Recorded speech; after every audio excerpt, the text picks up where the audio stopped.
You may not believe that poverty can push a man toward choices that make his heart pound with fear and tremble with hope at the same time. You may not believe that sometimes fate knocks on our door in ways no one could ever predict. But it's the truth. And this is the story of Mason Calloway. Mason was a single father working as a janitor at the headquarters of Aldridge Holdings in Austin, Texas, a man whom life had pushed all the way to the edge. Every morning, Mason woke up before the sun even had the chance to rise, not because of an alarm clock, but because of the dry cough coming from the small room next door. Ellie, his 6-year-old daughter with crystal blue eyes, carried a congenital heart condition that needed urgent surgery. And Mason? He had nothing but a pair of calloused hands and a mountain of medical debt weighing on him like the sky collapsing on his shoulders. Mason's life hadn't always been this bleak. 3 years ago, he had a family. A small house in suburban Austin, a steady job at an auto repair shop, and a wife he believed would walk with him for the rest of his life. Dana. But everything fell apart the day the doctor told them Ellie needed heart surgery, a surgery that costs more than $200,000. Insurance wouldn't cover it. And Dana? She looked at Mason with cold eyes and said a sentence that felt like someone squeezing his heart until it cracked. "I can't live like this anymore." She left, not because she didn't love Ellie, but because she wasn't strong enough to stand in the middle of a storm that big. She chose another life, with another man, in another city. And Mason? He stayed, because that was the only thing he knew how to do. He sold the house, paid off a portion of the debt, moved into a cramped apartment on the east side of the city, and took a janitor position at Aldridge Holdings, one of the largest financial corporations in Texas, simply because the pay was slightly higher, and they allowed him to work night shifts so he could be with Ellie during the day. Every night, when the skyscraper sank into silence, Mason wiped every glass panel, polished every marble floor, cleaned offices so luxurious he knew he would never sit in them. And every night, when he walked past the 47th floor, the top floor of the building, he always saw a light still on. It was the office of Caroline Aldridge. Caroline wasn't just the CEO of Aldridge Holdings. She was the owner, the heiress, the most powerful female billionaire in Texas. Rumor had it she could buy an entire town without blinking, that she once fired an executive simply because he dared to look her in the eye, that she had never smiled in front of any employee. Mason had never spoken to her. He had never even been within 10 meters of her. For a man like him, Caroline Aldridge belonged to another world. A world of private jets, lavish galas, and decisions that could change the fate of thousands. But everything changed one night in October. That night, Mason was wiping the stairs on the 46th floor when his phone buzzed. It was the hospital. The nurse's voice made his heart stop. "Mr. Calloway, Ellie's condition is worsening. The doctor says the surgery can't wait any longer. We need your answer within a week." Mason collapsed onto the steps, the phone still in his hand. 1 week. He needed $200,000 in 1 week. And his bank account didn't even have $300. He had no idea how long he sat there. Maybe a few minutes. Maybe an hour. Tears streamed down his face, and he didn't bother wiping them away. Then a voice, cold, sharp as a blade, echoed above him. "What are you doing here?" Mason looked up. Caroline Aldridge stood at the top of the staircase, staring down at him. A perfect black suit, blonde hair in a tight bun, icy blue eyes. I'm sorry, ma'am." Mason jumped to his feet, hastily wiping his tears. "I'll get back to work right away." But Caroline didn't leave. She stood there, looking at him as if she were reading an open book. "You work the night shift, correct?" "Yes, ma'am. Mason Calloway. I've been here 8 months." Caroline stayed silent for a moment, then spoke, her voice not loud but powerful enough to hush the entire stairwell. "Tomorrow morning, 7 o'clock. My office." Before he could ask anything, she turned away, the sound of her heels echoing through the vast empty space. That night, Mason couldn't sleep. He lay on the old sofa, staring at the peeling ceiling, wondering what he had done wrong. Was she going to fire him for crying on the job? If he lost this job, what else did he have left? At 7 the next morning, Mason stood in front of the glass doors of the 47th floor. He had never seen this place during the day. Texas sunlight poured through the massive windows, making the office look like a palace. Caroline's secretary led him in. The office was as big as his entire apartment. Marble floors, a black oak desk. A full wall of glass overlooked Austin, where other buildings looked like miniature toys.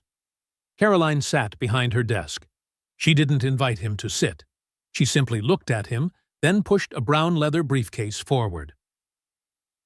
"Open it." Mason took the briefcase with trembling hands. Inside was a thick folder, and the moment he flipped to the first page, his heart nearly stopped. It was Ellie's medical file, the diagnosis, the treatment plan, the surgery cost, every detail. Where did you get this?" Mason choked. Caroline didn't answer.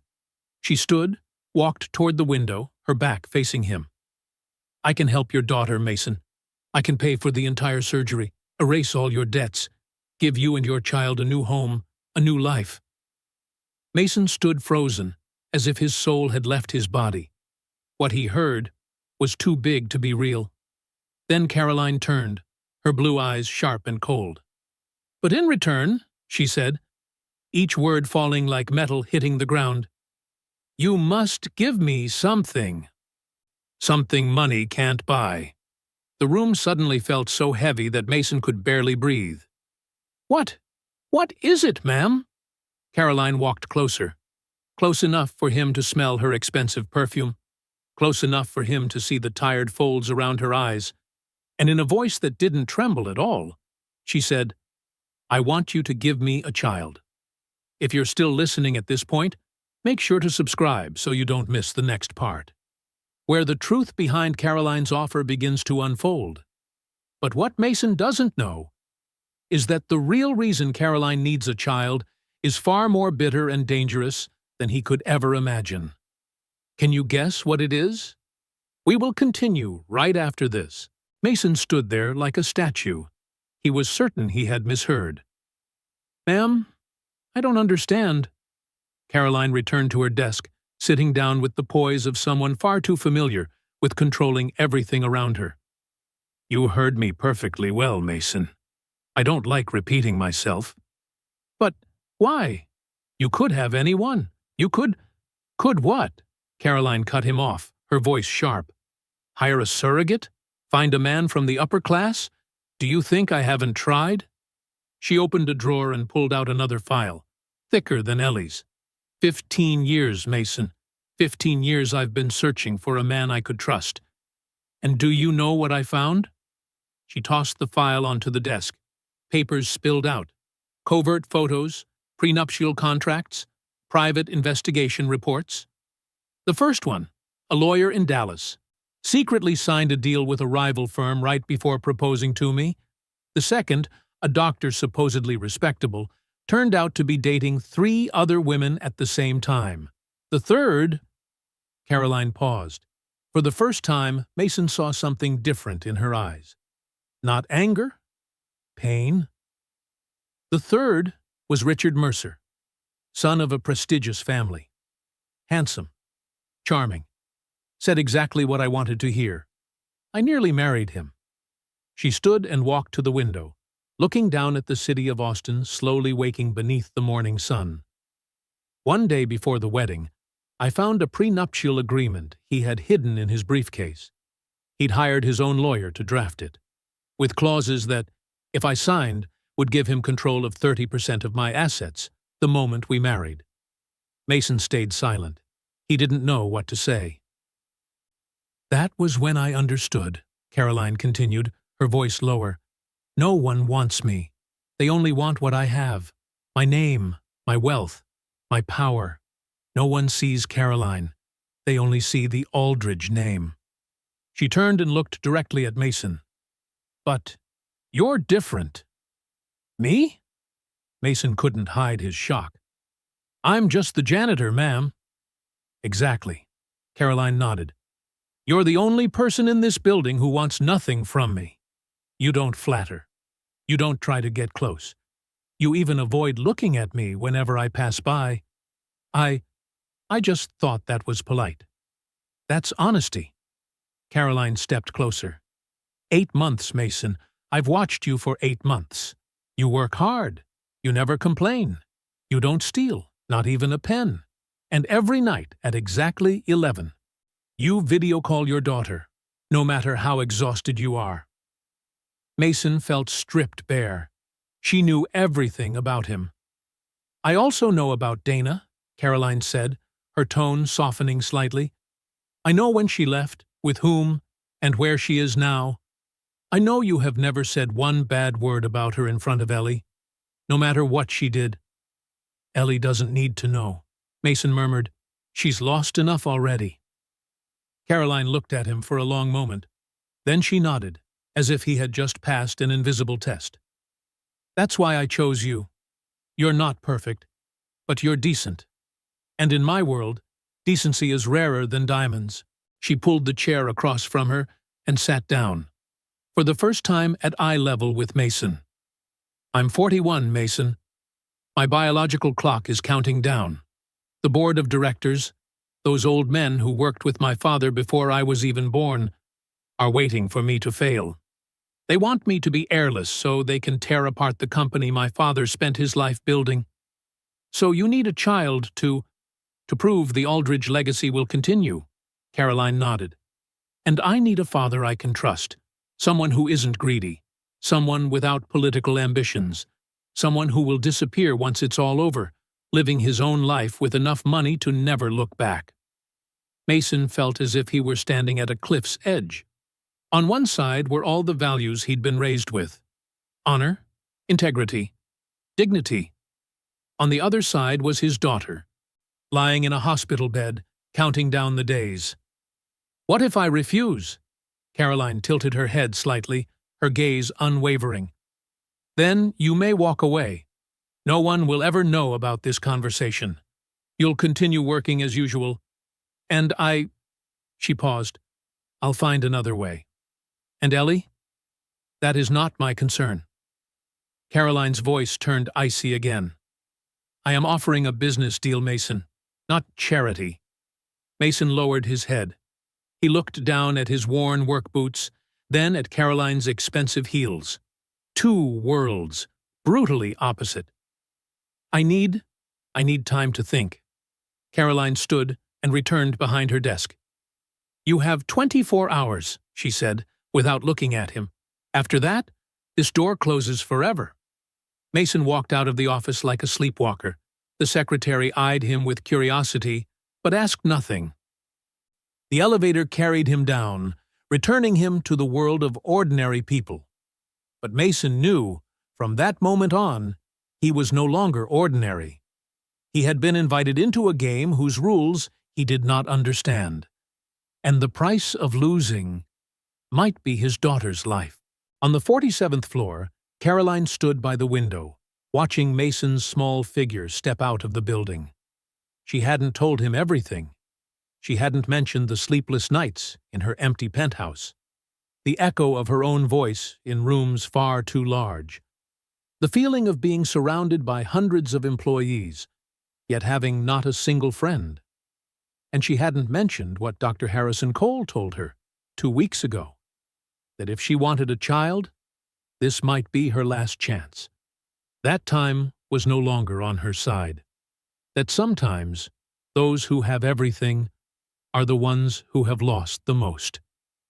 Caroline placed her hand on the cold glass, looking down at the city she nearly owned. And for the first time in many years, she wondered whether there was something in this world that money truly couldn't buy. The answer, she knew, now rested in the hands of a janitor. Mason couldn't remember how he drove home. When he pushed open the door of the small apartment, the smell of medicine and thin porridge hit him immediately. His mother, Lorraine, was sitting beside Ellie's bed, patiently feeding her granddaughter spoon by spoon. "Your dad's home," she said, her voice warm but weighed down by exhaustion. At 72, her hands had already begun to tremble from early-stage Parkinson's, yet she still tried her best to help Mason take care of Ellie whenever he worked nights. "Daddy!" Ellie squeaked, her bright blue eyes lighting up like two tiny stars. But her voice was weak, and her pale skin made Mason feel as if someone were crushing his heart. He walked over and kissed her forehead gently. "Did you sleep well?" "I dreamed you bought me a big house," Ellie whispered, "with a garden and a swing." "And a dog, too?" Mason swallowed hard. "I'll buy it for you someday. I promise." Lorraine looked at her son with worried eyes. She knew something was wrong. 32 years of motherhood had taught her how to read every flicker in Mason's face. "Ellie, sweetheart, get a little more sleep," she said, brushing the child's hair. "Grandma needs to talk to your dad." Ellie nodded obediently, her eyes already drooping. Mason pulled the blanket up for her, then followed his mother to the small balcony. The apartment was on the 4th floor, overlooking an alley full of trash and noise from the bar down the street. But it was still the best place Mason could afford with his current salary. "What's going on, son?" Lorraine asked, her trembling hands gripping the iron railing. Mason stayed silent for a long time. He didn't know where to begin. "Mom, if I had a chance to save Ellie, but that chance required me to do something. Something I'm not sure is right or wrong. What do you think I should do?" She looked at him, her aging eyes still sharp. "What are you talking about? Be clearer." "I can't say the details." Mason shook his head. It has to do with someone. Someone very wealthy. Someone who could pay for Ellie's entire surgery, everything. But in return, he couldn't finish. Lorraine went quiet for a moment, then asked, "Is it illegal?" "No." "Does it hurt anyone?" Mason thought of Caroline. The icy eyes hide loneliness. The stories she told. The wounds she couldn't fully conceal. "I don't know, Mom. I really don't." Lorraine exhaled slowly, turning her eyes back toward the apartment, where Ellie was sleeping, her small chest rising and falling with effort. "You know what your father died of, right?" Mason nodded. His father, Harold Calloway, had died 5 years ago of lung cancer. A mechanic who worked for 40 years, never took a vacation, never complained once. "Your father was the kindest man I've ever known," Lorraine said, her voice trembling slightly. "He worked his whole life, never owed anyone a cent, never did anything wrong. And he died in the cheapest hospital room, simply because we couldn't afford better care." She turned to Mason, her eyes reddening. "I loved your father. I'm proud of him, but sometimes I wonder if he had been a little more flexible, a little more willing to compromise, would he still be alive today?" A sharp pain shot through Mason's chest. "What are you trying to say?" She took his hand and squeezed it gently. "I don't know what that person wants from you, but I know one thing." She directed her eyes toward Ellie. "That child is all we have left. If there's a way to save her without selling your soul to the devil, then, son, think very carefully before turning it down." She stood, placing a gentle hand on Mason's shoulder. "I can't decide for you. This is your life. But whatever you choose, I'll stand with you." Then she went back inside, leaving Mason alone under Austin's ashen sky. That night, Mason didn't sleep. He sat beside Ellie's bed, listening to every labored breath she took. The heart monitor, a loaner from the hospital, beeped steadily, like a death clock counting down. The doctor said Ellie might not make it another 6 months without surgery. 6 months. 180 days. Mason had tried everything. He applied for a bank loan, denied because he had no collateral. He called Dana. She wouldn't answer. He created a fundraising page, raised a few $1,000s before disappearing among countless other desperate stories. He even considered selling a kidney, but it was illegal, and the black market was far too dangerous. Mason looked down at his calloused hands, hands that had cleaned thousands of square feet of flooring, repaired hundreds of old cars, held Ellie since she was just a small, red, fragile newborn. Could these hands actually save his daughter? Then he thought of Caroline, a woman who had everything, yet had nothing. A woman betrayed so deeply she no longer believed in love. A woman who was the most powerful figure in Austin, yet also the loneliest. Caroline wanted a child, not love, not marriage, just a child. And he could give her that. Mason got up and walked to the window. The city lights spilled across the night sky like a million fallen stars. His father had lived a life of unbending principles, integrity, honesty, no compromise, and he died in poverty. Mason didn't want Ellie crying at her father's grave the way he cried at his own father's. He pulled out his phone and looked at the business card Caroline's secretary had given him, the personal number of the most powerful woman in Texas. His hands trembled violently. His heart pounded like a war drum. He pressed call. The phone rang 3 times. "Have you made your decision?" Caroline's voice came through, cold, distant. Mason took a deep breath, looking at Ellie sleeping, her angelic face dim under the weak yellow light. "Yes," he said, his voice hoarse. "I agree." Silence lasted for a few seconds. Then Caroline replied, without the slightest change in her tone. "Tomorrow morning, 8 o'clock. I will send someone to pick you up." The call ended. Mason stood there, phone still in his hand, staring into the Austin night.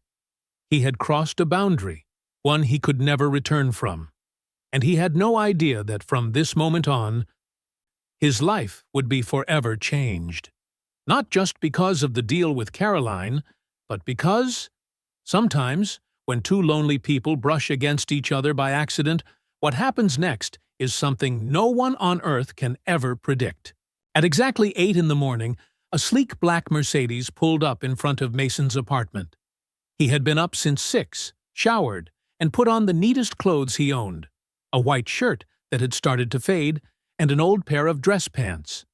Before leaving, he leaned down to kiss Ellie's forehead as she slept, told his mother he had to go out for something, then closed the door behind him. The driver stepped out and opened the car door without saying a word. Inside, there was the faint smell of expensive leather and the cool air from the AC. When Mason sat down, he felt as if he had just stepped onto another planet. The car glided through the familiar streets of Austin, then turned into Westlake Hills, where mansions hid behind tall fences and heavy iron gates. Mason had never set foot there. He only knew it was where the wealthiest people in Texas lived. The Mercedes stopped in front of an enormous gate. A security camera shifted, scanned the license plate, and then the gate slowly opened. A stone-paved driveway stretched for a good 100 meters, lined on both sides with towering oak trees. At the end of the driveway, Caroline Aldridge's mansion appeared like a castle. Mason could hardly believe his eyes. The house, no, palace was the only right word, was built in a Mediterranean style, with white domes, soaring columns, and huge windows facing a bright blue pool in the back. The lawn was trimmed to perfection, like a velvet carpet.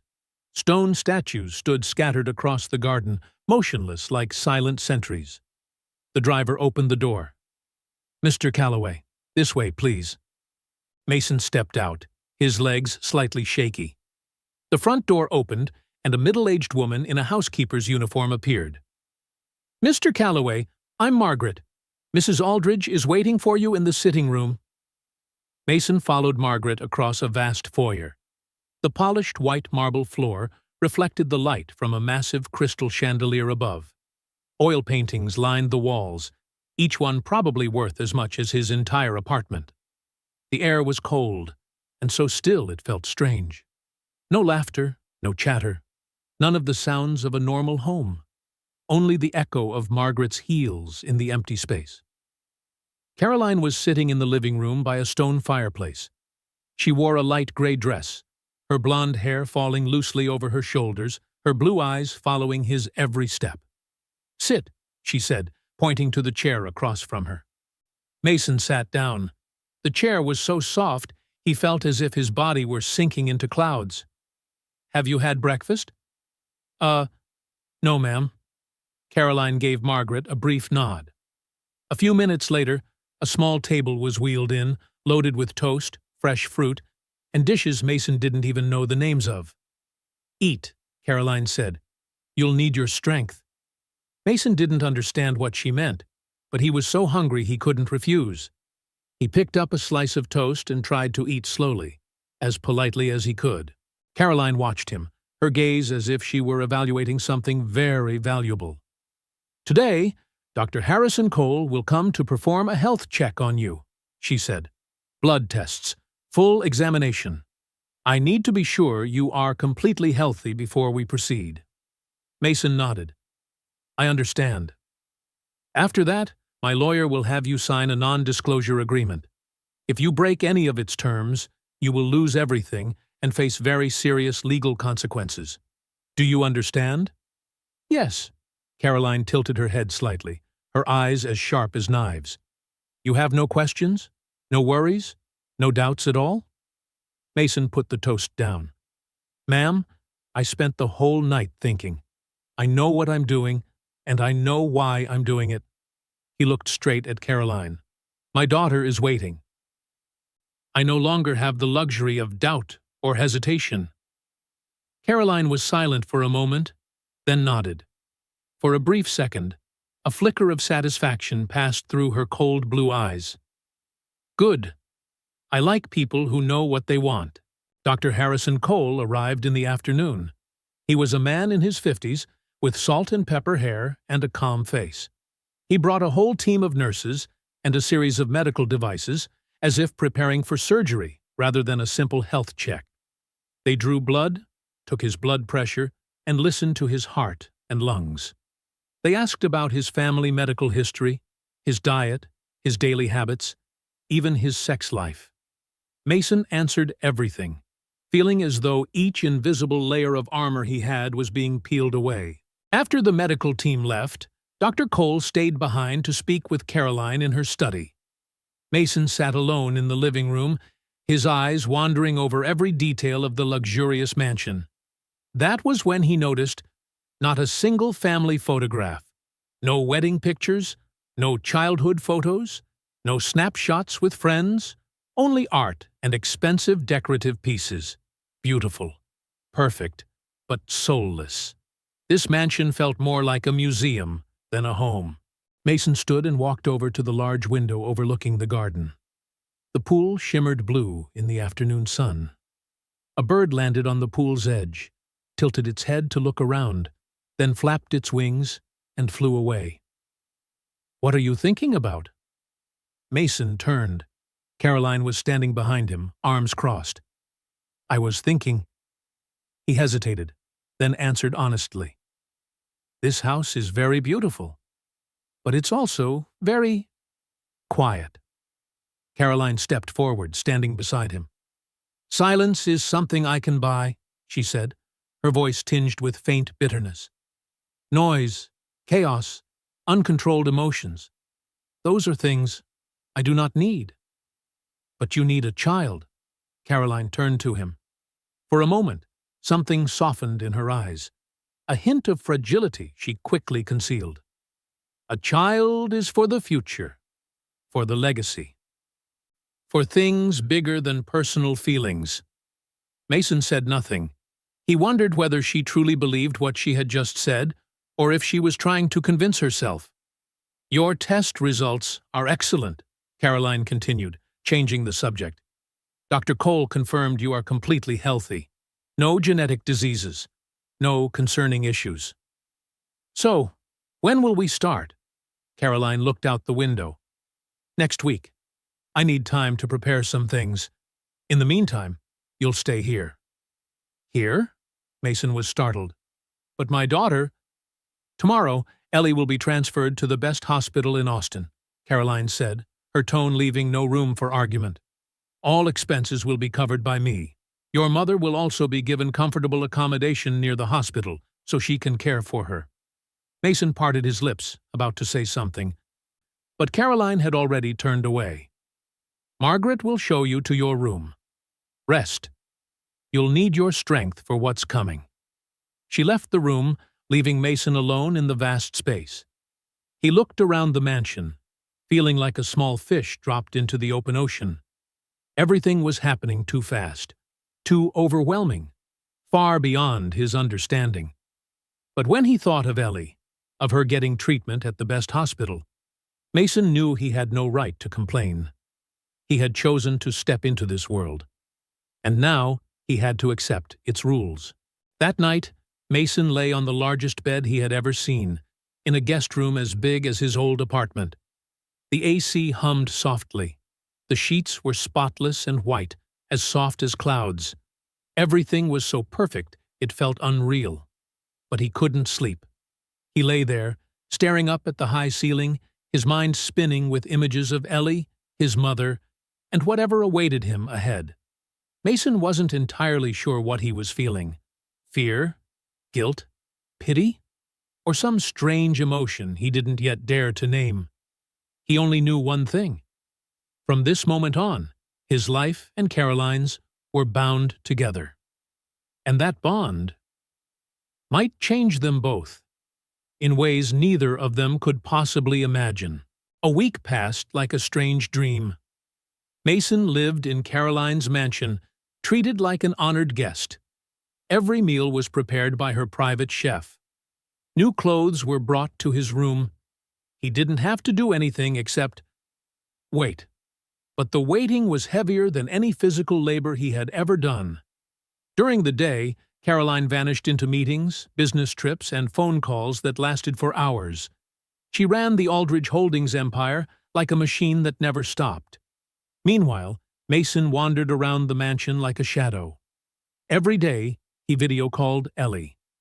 She had been transferred to St. David's Hospital, one of the best in Austin. Her room had a window overlooking the garden, a large TV, and nurses who checked in every hour. "Daddy, it's fun here," Ellie said through the screen, her blue eyes shining. "The nurse gives me ice cream every day, and Grandma tells me stories every night." Mason smiled, trying to hide the tightness in his throat.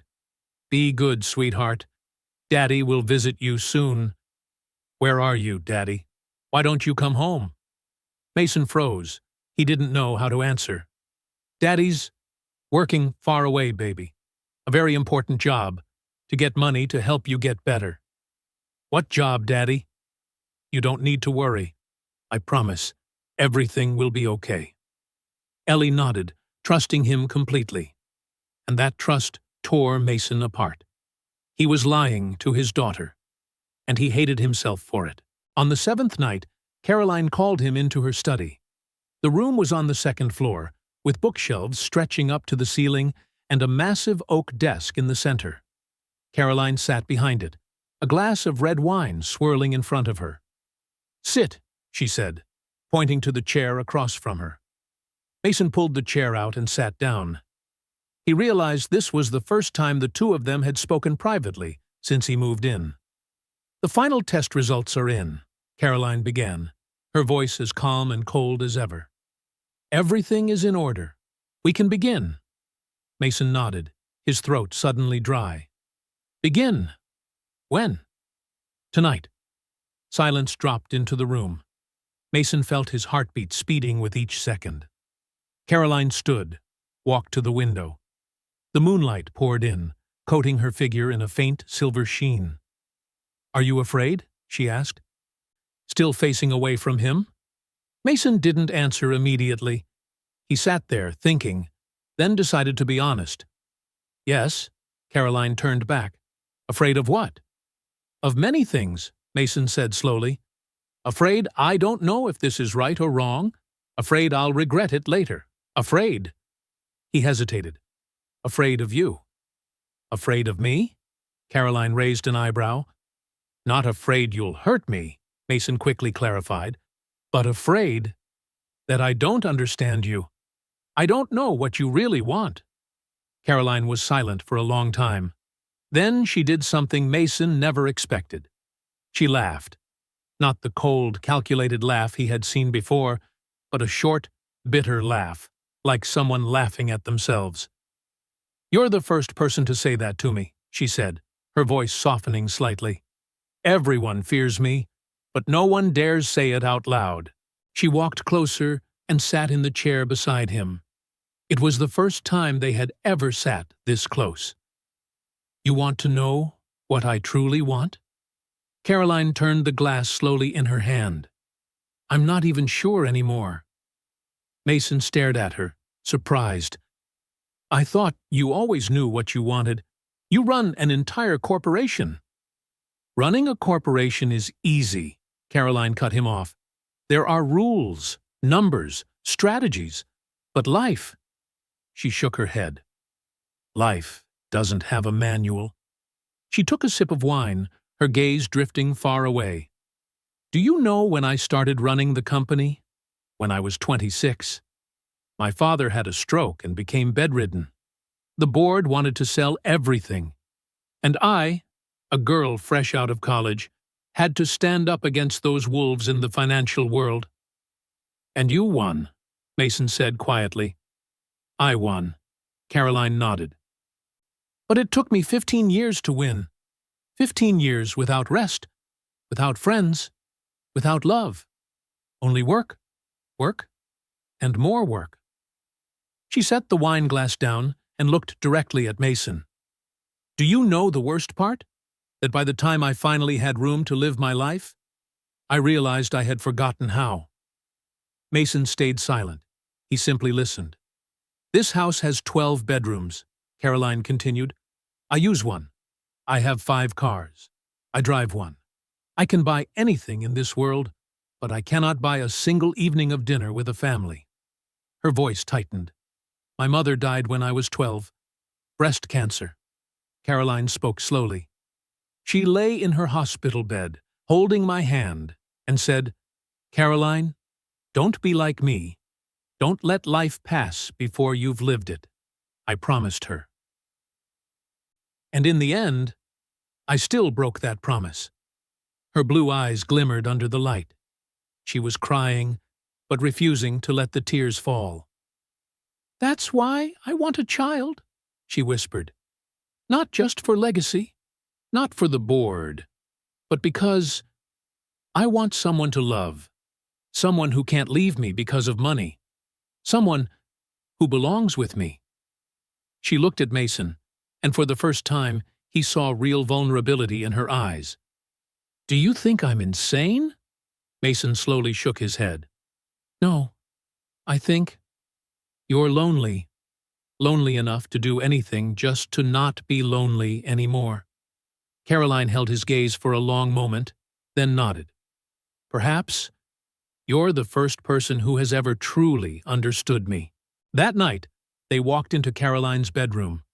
A vast room with a king-size bed draped in white silk sheets, heavy velvet curtains covering the windows, and flickering candles filling the air with a soft lavender scent. But there was nothing romantic about it. Only 2 lonely people standing across from each other in a heavy silence. Caroline slipped off her coat, revealing a black silk nightgown. She was beautiful. Beautiful in the flawless, cold way of a Greek sculpture. Mason stood still, his limbs stiff, unsure what to do. "You don't have to love me," Caroline said, her voice turning cold again, as if rebuilding a wall.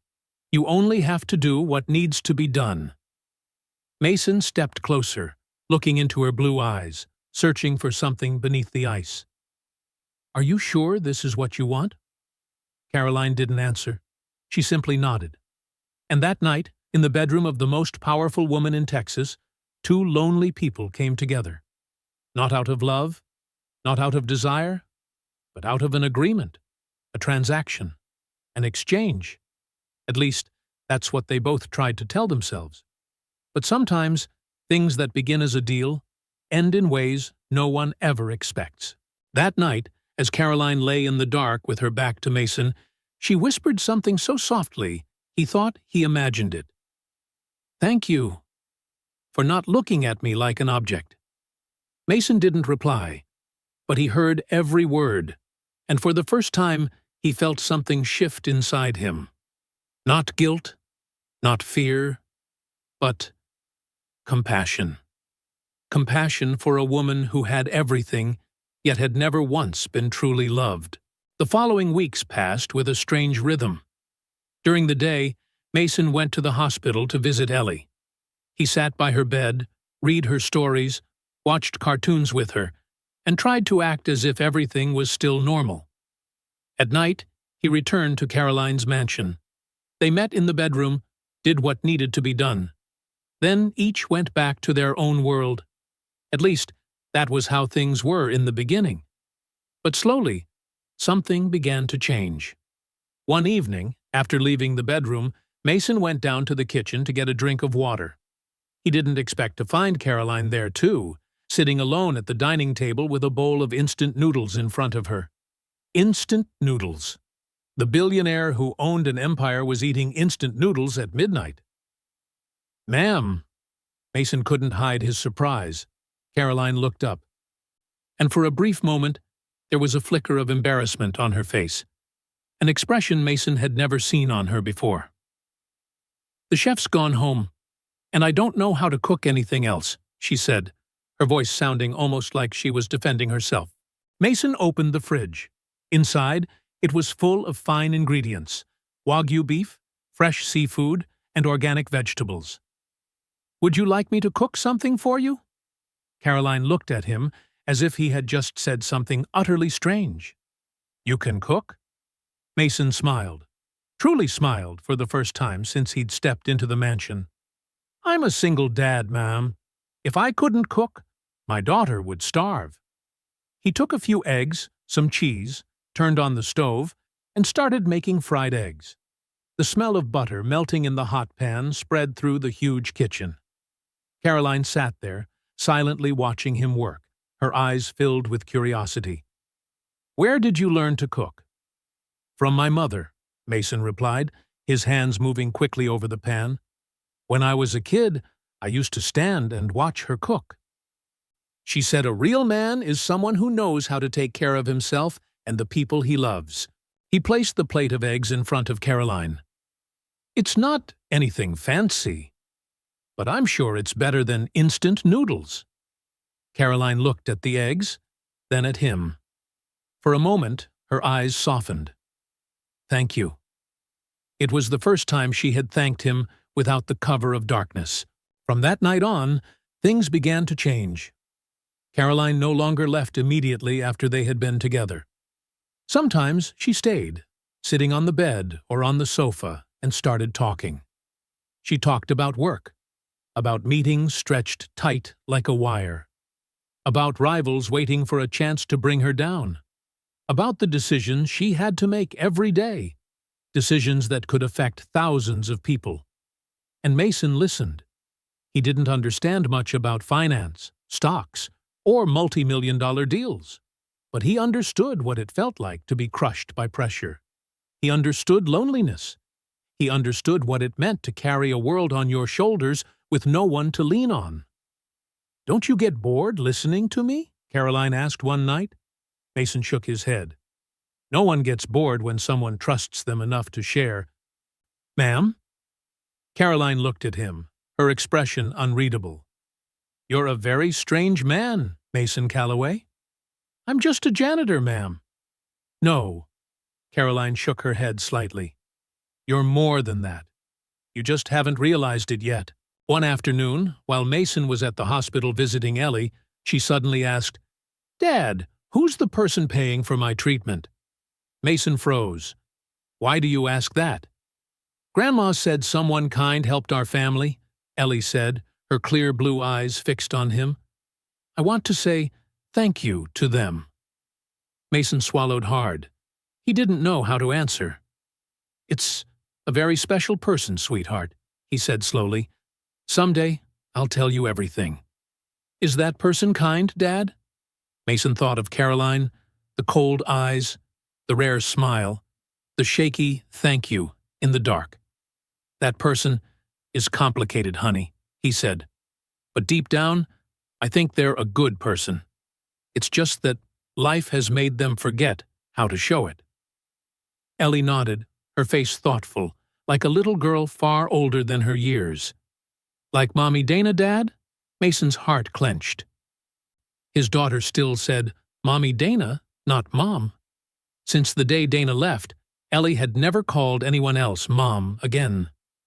No, sweetheart, Mason said gently. This person is different. Different how? Mason stayed quiet for a moment. Mommy Dana left because she was afraid. But this person stayed, even though they've lived their whole life in fear. A week later, Dr. Harrison Cole returned to the mansion. Mason was sitting in the living room when he arrived, holding a black leather briefcase, his face serious. Caroline invited the doctor into her study. The door closed. Mason couldn't hear what they were saying, but he saw Margaret, the housekeeper, walk past with a briefly tense look on her face. Half an hour later, Dr. Cole left. Caroline still didn't appear. Mason waited. An hour, 2. Still no sign of her. Finally, he decided to go look for her. He knocked on the study door. No answer.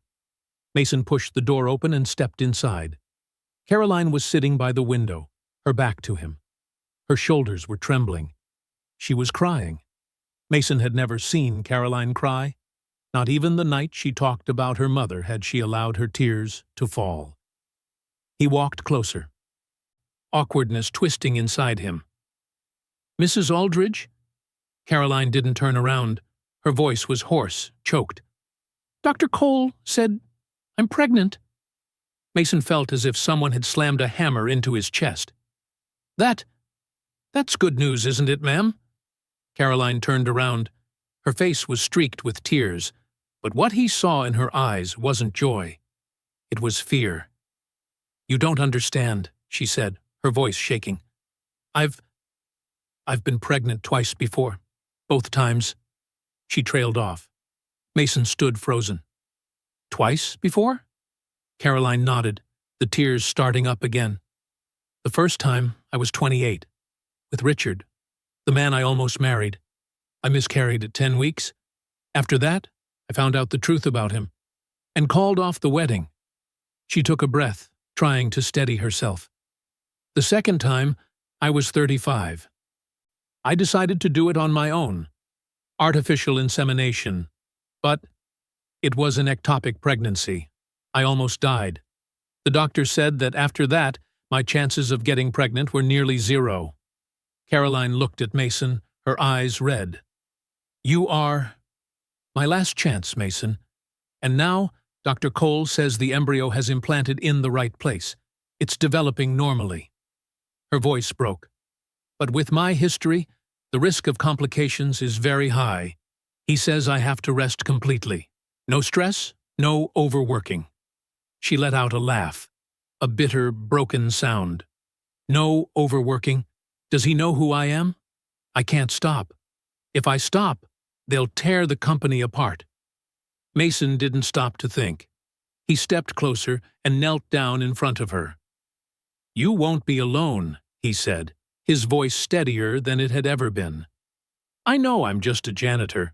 I don't understand business, finance, or your world. But I know how to take care of people. I know how to stay by someone's side when they need it. Caroline stared at him, eyes wide, as if she couldn't believe what she was hearing. You don't have to do that. This isn't part of the deal. I know. Mason nodded. But some things matter more than a deal. He stood and looked out the window. The baby you're carrying, that's my child too. I can't pretend it doesn't exist. I can't walk away the way Dana did. Caroline was silent for a long time. Then she did something Mason didn't expect. She reached out and took his hand. Thank you, she whispered. Thank you for not looking at me like a contract. Mason didn't say anything. He just held her hand tighter. And in that moment, the line between a cold agreement and something deeper, warmer, began to blur. From that day on, everything began to change in ways neither Mason nor Caroline could have predicted. Mason was no longer just the one fulfilling the agreement. He became the person who stayed by Caroline's side every day, the one who reminded her to take her vitamins on time, the one who made sure she ate proper meals, the one who stood right in front of her desk whenever she tried to work until midnight. At first, Caroline resisted fiercely. "I don't need anyone to take care of me," she said, her voice cold as steel. "I've taken care of myself for 20 years. "And you've had 2 miscarriages," Mason replied, his tone unyielding. "Do you want a third to happen?" Caroline glared at him, but then she fell silent, unable to argue back. Gradually, she began getting used to his presence. Used to someone asking, "Have you eaten?" Used to someone waiting outside her office door to say, "It's time to sleep." Used to someone who genuinely cared about her as a living human being, not as a billionaire CEO holding an entire empire in her hands. And the walls she had spent years building around herself began to crack. One afternoon, Mason was making tea in the kitchen when he heard Caroline speaking on the phone in her office. Her voice was tense, sharp. "I already said no, Mr. Henderson. That decision is final." A few seconds of silence. Then Caroline continued, her tone icy. "Are you threatening me? Do you think I'm afraid of you? Do you think the board can do anything to me? I hold 52% of this company. You and your old cronies can hold meetings until your bones turn to dust, and it still won't change a thing." Then came the sound of a phone being slammed onto the desk, followed by heavy breathing. Mason knocked gently and stepped inside, a cup of hot tea in hand. Caroline was sitting behind her desk, her hands covering her head. When she looked up, her face was pale. "Are you all right?" "I'm fine," she said, but her voice trembled. "It's just, the vultures are starting to smell blood." Mason placed the cup in front of her. "What happened?" Caroline hesitated for a moment. If this had been before, she would never have shared company matters with an outsider. But now, "Henderson, the vice chairman of the board," she said tiredly. "He was my father's close friend.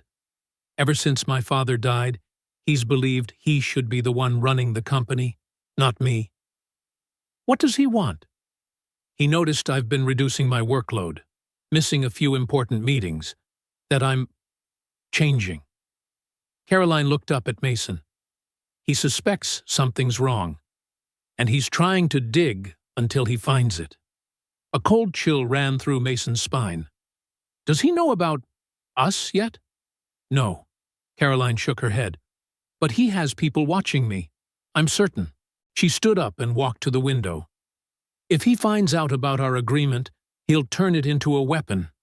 He'll leak it to the press, to the shareholders, to the entire world." Her voice was bitter. "Billionaire CEO pays janitor to give her a child. Can you imagine the headlines?" Mason stayed silent. He had never thought that far ahead.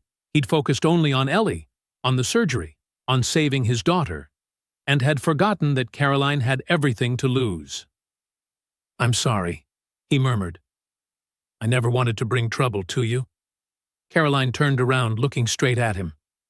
"You didn't bring trouble. The trouble was already there, long before you came." She sighed. "I'm just tired of fighting alone." Mason stepped closer. "You're not alone anymore." Caroline looked at him. Something flickering in her eyes, something she didn't dare name. "Why are you being so kind to me? You already have what you needed. Your daughter is receiving treatment. All you have to do is follow the contract exactly. Nothing more." Mason was silent for a moment before answering, "Because you remind me of someone." "Who?" "My father," Mason said. "He was the kind of man who carried everything alone, never complained, never asked for help, and in the end, he died with no one holding his hand." He looked straight at Caroline. "I don't want anyone else to end up like that. Not even you." Caroline stood there, silent, Then she did something she hadn't done with anyone in many years. She stepped forward and rested her head on Mason's shoulder. She said nothing. She simply leaned on him, seeking a little warmth in the arms of the man she had hired to give her a child. Mason didn't speak either. He simply stood there, letting her lean.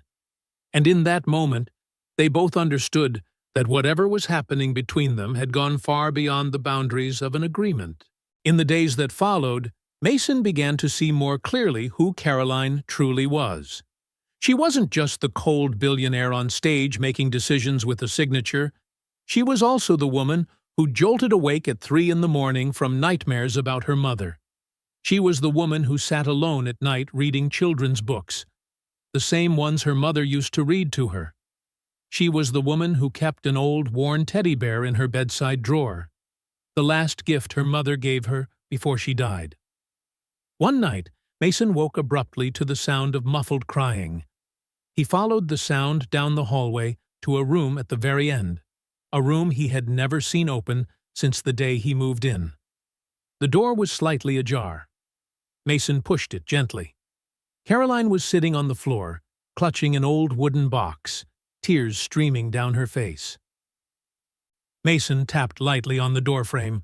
Caroline looked up quickly and wiped her tears. "What? What are you doing here?" "I heard." Mason hesitated. "Are you all right?"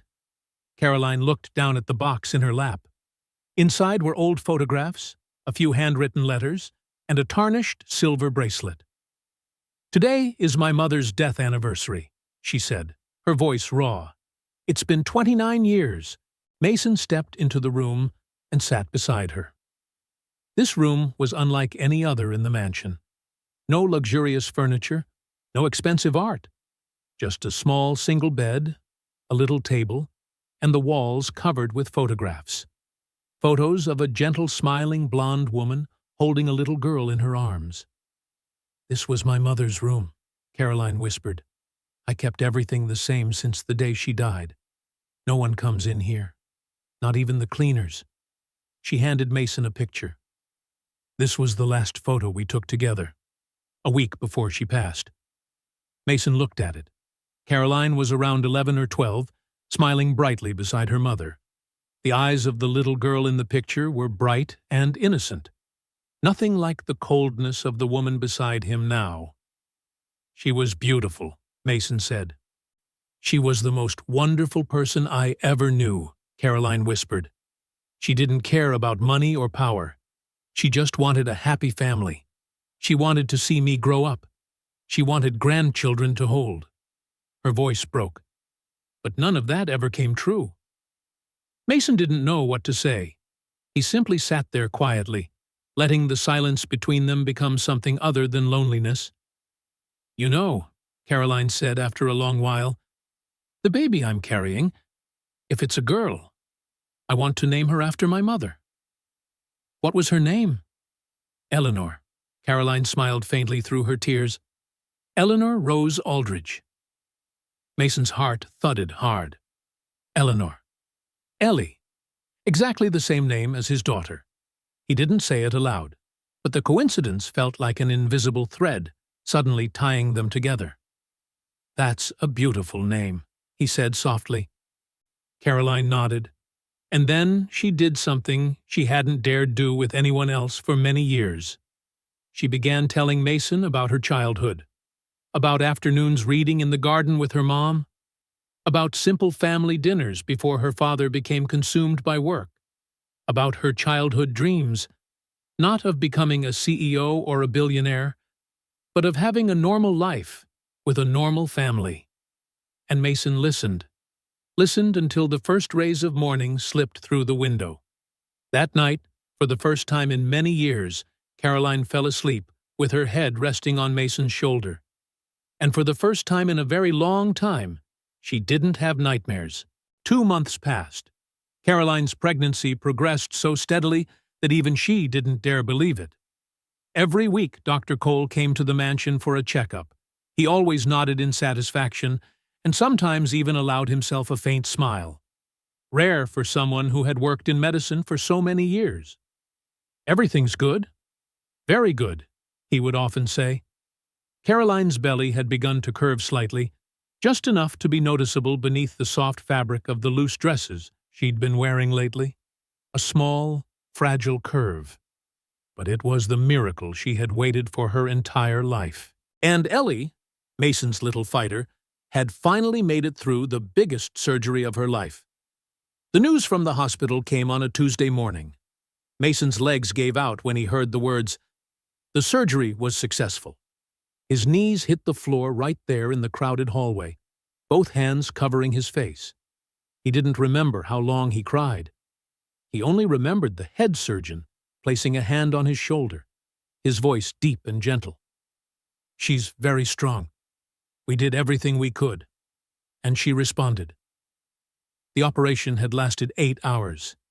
8 hours that felt like an entire lifetime to Mason. But now, at last, there was an answer. Ellie needed a few more weeks to recover before being discharged. But with each passing day, Mason watched the color return to her cheeks. Her voice grew more cheerful, her laughter filling the hospital room every time Mason visited. "Daddy," Ellie asked one day, her blue eyes sparkling with hope, "when can I go home?" "Soon, Daddy's princess." Mason hugged her tightly. "Very soon." He kissed her forehead, feeling a wave of relief spread through his chest. For the first time in many years, Mason felt as if life was opening a new door for him, one that was warm and full of hope. He had no idea that while he was savoring that small joy, another storm was quietly forming, a storm that would not come from the hospital, but from the place he least expected, the world of Caroline Aldridge.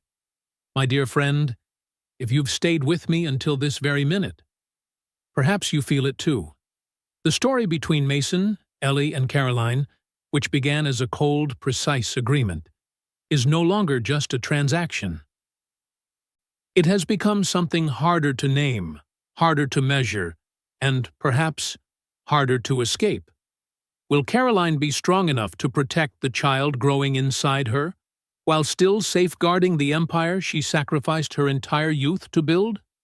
Will Mason, the man who seemed to enter that world solely for his daughter's sake, truly have the courage to stand between two halves of his life?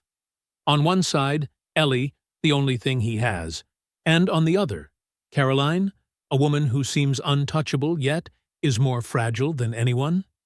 And these peaceful days, how long can they really last before the next storm hits? If you want to hear the next part of this story, to see which choices will open a new path for all three of them, don't forget, hit subscribe, turn on the notification bell, and leave me a comment. I want part 2. Who knows, maybe your comment will be the very reason part 2 comes out sooner than you think.